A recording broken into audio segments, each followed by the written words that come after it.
Hello bachcho, let's see the question.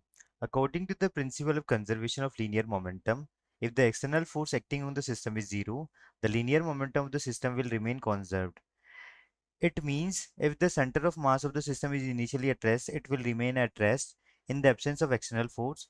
That is, the displacement of center of mass will be zero. A plank of mass m is placed on a smooth horizontal surface. Two light identical springs, each of stiffness k, are rigidly connected to struts at the end of the plank as shown in figure. When the springs are in their unextended positions, the distance between their free ends is 3L.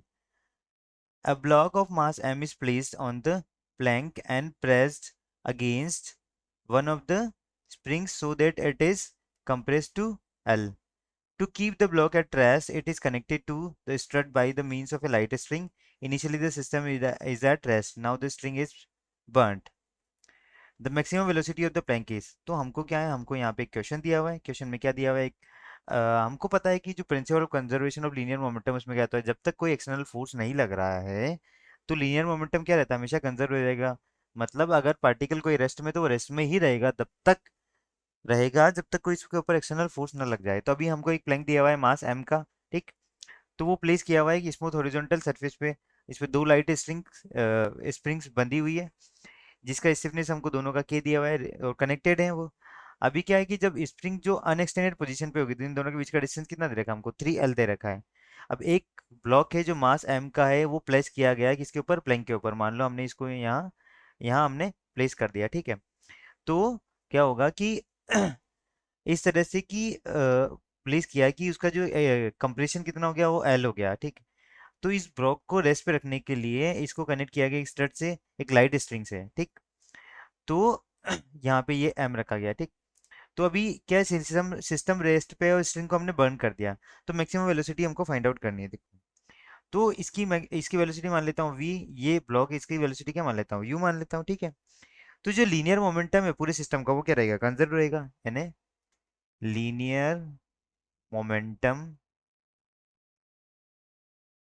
Is always conserved, ठीक है। वो क्या रहेगा हमारा, conserved ही रहेगा। तो अभी हम देखते हैं कि जो इसका स्मॉल m, इसकी रिलेटिव वेलोसिटी क्या हो जाएगी, v minus u is equal to क्या हो जाएगा, m इंटू यू हो जाएगा, ठीक। तो अभी ये क्या हो जाएगा हमारा, m v is equal to, अगर हमको u फाइंड आउट करना, तो u क्या हो जाएगा, ये हो जाएगा, ये कैपिटल m है, सॉरी, क्या हो जाएगा, कैपिटल m है। तो ये capital m plus small m हो जाएगा, ठीक। अभी हम जानते हैं कि वो क्या होता है, जो एनर्जी भी क्या रहेगी, कंसिडर होगी half m v square is equal to half के, कितना डिस्प्लेसमेंट हुआ इसका, एल स्क्वायर। तो यहाँ से v की वेलोसिटी, v क्या आ गया हमारे, v की वैल्यू आ गई यहाँ पर। v की वैल्यू अगर यहाँ से फाइंड आउट करूँ, तो वो आ जाएगी हमारी के एल स्क्वायर अपॉन m। इसका क्या, इसका पूरे का क्या लिया है, ठीक है, हमें अंडर रूट यहाँ पे मिटाना पड़ेगा, ठीक है, ठीक है।